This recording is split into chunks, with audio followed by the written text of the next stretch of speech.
Ayun, magandang araw po sa inyo lahat. Welcome po sa Makapili TV.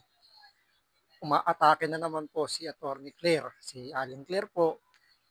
Imbis na po na i-address po ng gobyerno natin ang problema pagdating po sa bigas, naninisi po ang Administrasyong Marcos sa pangunguna po ni Aling Claire. Tandaan po natin, siya po ang spokesperson ng Presidente.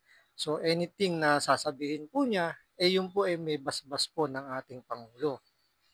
Siguro kaya po naka-attack mode na naman po ang administrasyong Bongbong Marcos dahil nga po 'di ba parang umaalis na si Cynthia Villar, I mean si Camille Villar yung anak.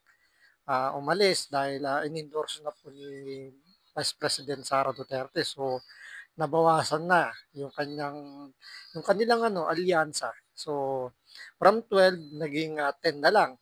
So dahil si Madam Amy Marcos tumiwalag na rin po sa alyansa at may mga bali-balita pa na pati daw si Pacquiao mukhang aalis na sa alyansa. So napakalaking ano yun na napakalaking ah, kapilayan dun sa alyansa dahil yung mga top contributor nila na dalawa, siyempre alam natin mayaman si Pacquiao, bilyon ng pera niyan, dagdag mo pa si Villar, tapos yung kanilang partido, kung aalis sa alyansa ay talagang malaking ano yan, malaking pagkapilay ng alyansa, lalo na ngayon lumulubog na yung barko nila, tapos kumbaga sa makina mababawasan sila ng gasolina. So talagang nanganganib yung kanilang senatorial bet. Lalo na pumapasok pa si Philip Salvador sa top 12. So napakalaking sampal yun para sa alyansa ni Bongbong Marcos. Ngayon, dahil siguro sa planong umalis na ng mga bilyar sa alyansa, kaya umaatake na o parang binabanatan na po ni Madam Claire at ng alyansa ni Bongbong Marcos yung mga bilyar dahil sinisisi po nila ngayon yung rice tarification na ginawang batas ni Cynthia Villar kaya hindi ma-achieve yung pangakong 20 pesos kada kilong bigas ni Bongbong Marcos. So ito, panoorin po natin kung paano po sisihin ni Aling Claire si Cynthia Villar kung bakit hindi po na-achieve ng administrasyong Bongbong Marcos yung pangako nilang 20 pesos na bigas. So ito, panoorin natin. Pero siyempre, bago ang lahat, kung hindi ka pa nakasubscribe sa Makapili TV, papindot naman po ng subscribe button. At the same time, palike na rin ng video. Wala naman pong bayad yan. Kaya pindot na. So ito, panoorin po natin kung paano po sisihin ng Marcos administration sa pangunguna ni Aling Claire itong si Cynthia Villar. Good morning, ma'am. Meron pong mga senatorial candidates na nagpo-propose na mabalik po yung kapangyarihan ng NFA sa pagbili ng bigas po. Meron na po bang proposal yung economic managers or economic team pagdating doon sa legislation para ma-implement yung proposal na yun? Actually po, matagal na po nagkaroon ng proposal ang administrasyon para mabigyan po ng sapat na kapangyarihan. Napansin ko lang mga katropa, bakit itong si Aling Claire parang tuwing nagsasalita na ngayon, parang laging patula. Parang ginagaya si Chis Escudero. Pero nung nagbablog pa tong si Aling Claire, hindi naman siya ganyang magsalita nung pag nagbibigay siya ng advice doon sa mga kabatas na pinamumunuan niya, siguro parang member ng grupo niya, parang gano'n, yung mga kabatas, tawag nila ng kabatas Hindi naman ganyan magsalita si Allen pero ngayon, parang nagpapakit lagi na laging tumutula, parang ginagaya si Chis Escudero. Although, hindi naman masakit sa pandinig, pero alam mo wala yung sinseridad nung sinasabi niya. Parang ah, may something hindi mo lang may paliwanag. Kasi 'di ba kung nagsasalita yung isang tao, nalalaman mo naman kung sincere sa mga sinasabi niya. It's the way lang niya siya magsalita kung paano niya ah, i bigyan ng diin yung kanyang gustong sabihin. Dito kasi parang may kaplastikan yung pagsasalita niya. Yun, opinion ko lang naman. So tuloy natin. Na kapangyarihan ng NFA. Gusto natin ipabatid na kapag po nabigyan natin ang karapatan ng NFA na makapagbenta ng diretsyo sa taong bayan at makontrol ang presyo ng bigas,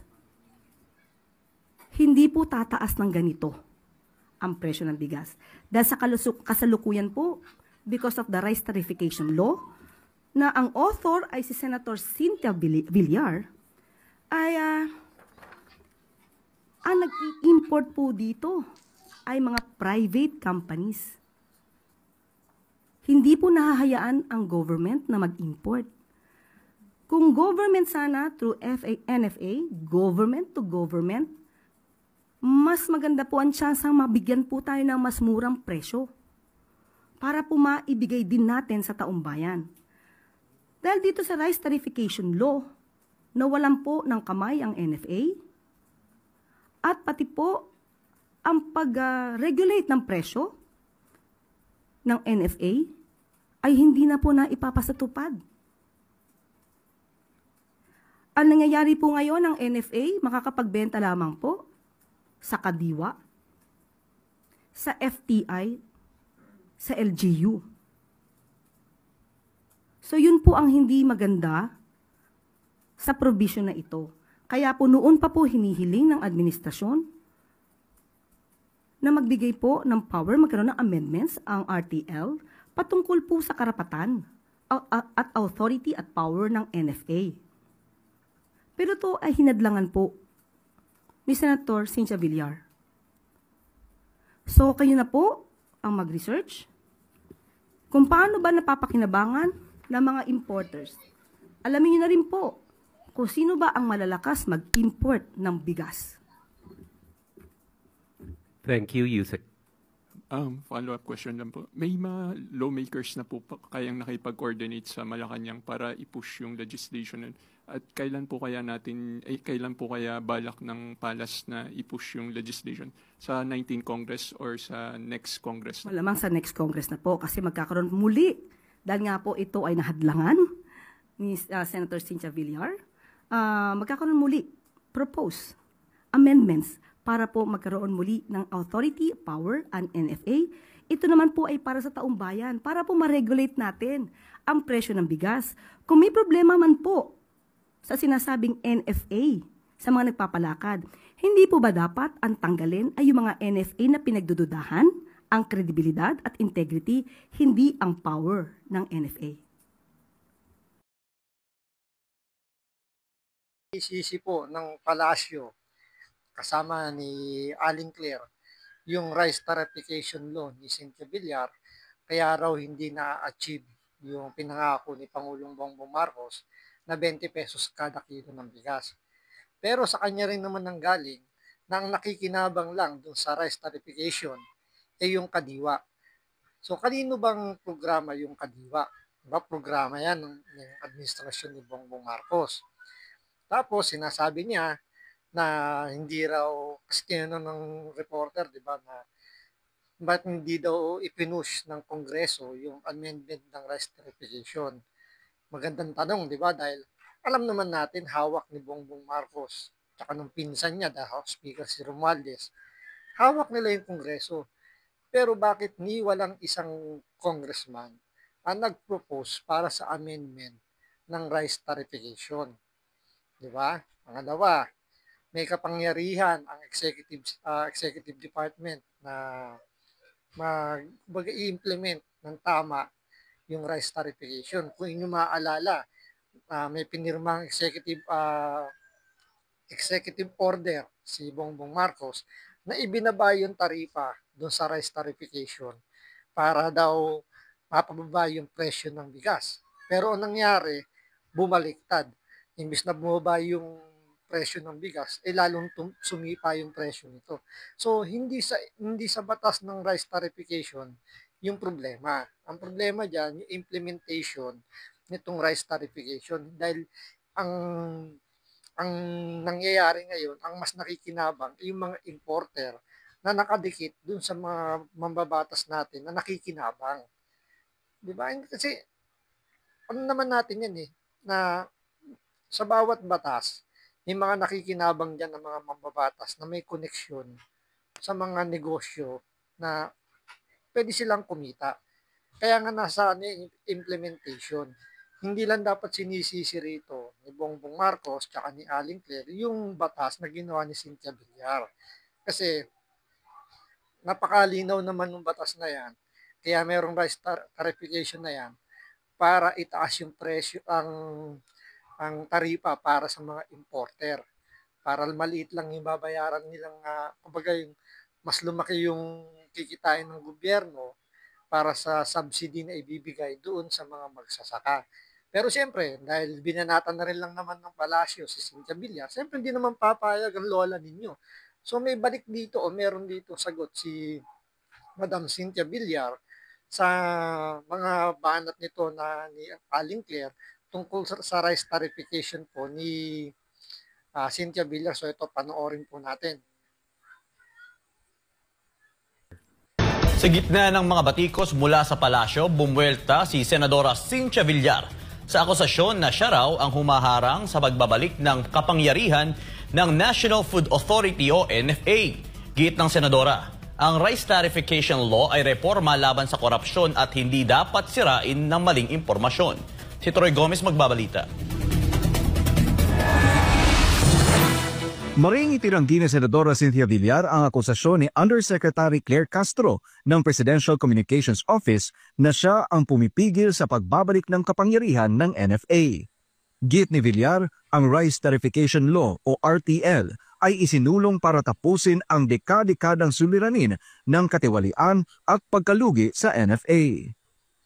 So, tinatawagan po ng pansin yung mga taga-TRICOM na baka pwede nyo namang imbestigahan o ipatawag si Aling Claire dahil sa, di ba, galit kayo sa pagpapakalat ng mga fake news. So dito, sinasabi po ni Madam Cynthia Villar na hindi totoo yung mga sinasabi ni Aling Claire. So fake news yung ginagawa niya paninisi doon sa rice tarification. Baka pwede nyo naman pong i-call out si Aling Claire dahil sa sinasabi niya na hinahadlangan daw di umano nito ni Cynthia Villar ng kanyang batas na ng rice tarification, yung pangakong 20 pesos ni Bongbong Marcos doon sa bigas. So, pa-shoutout po sa mga taga-TRICOM, paki-call out nyo naman po. Ayon kay Villar, sa ilalim ng RTL, patuloy pa rin bumibili ang NFA ng palay para sa buffer stock. Bukod dito, may pondong Rice Competitiveness Enhancement Fund na ginagamit para bigyan ng makinarya at pasilidad ang mga kooperatiba ng magsasaka. Binigyang diin din ng senadora na ang dating sistema ng NFA ay puno ng isyu ng korupsyon at maling pamamalakad mula sa napaulat na pagkakabulok ng bigas hanggang sa hindi natukoy ng mga benepisyaryo ng subsidiya. Lumaki ang utang ng ahensya sa mahigit 152 bilyong piso. Sa ilalim ng bagong batas na niladaan ni Pangulong Ferdinand Marcos Jr., ang Republic Act 12078, ang Department of Agriculture na ang may kapangyarihang umaksyon sa mga krisis sa bigas, kabilang ang importasyon kung kinakailangan at buffer stocking na may malinaw na monitoring.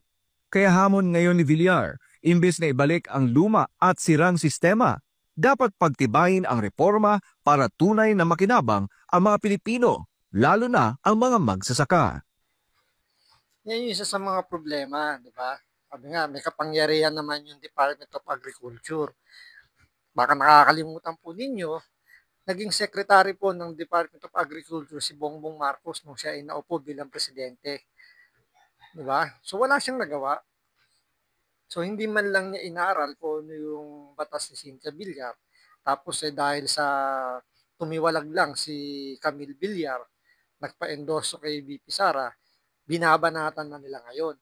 Ngayon, sa ginawa nilang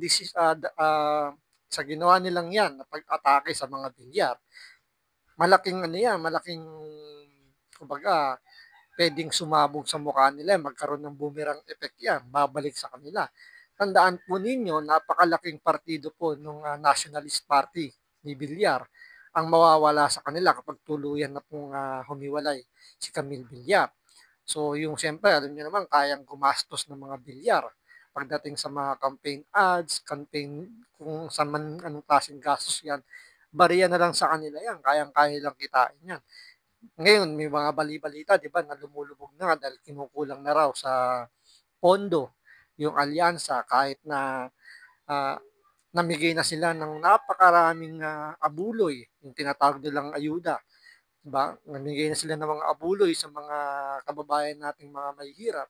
Pero yung kanilang trust rating, yung approval rating ni Bongbong Marcos, lalo pang sumasadsad.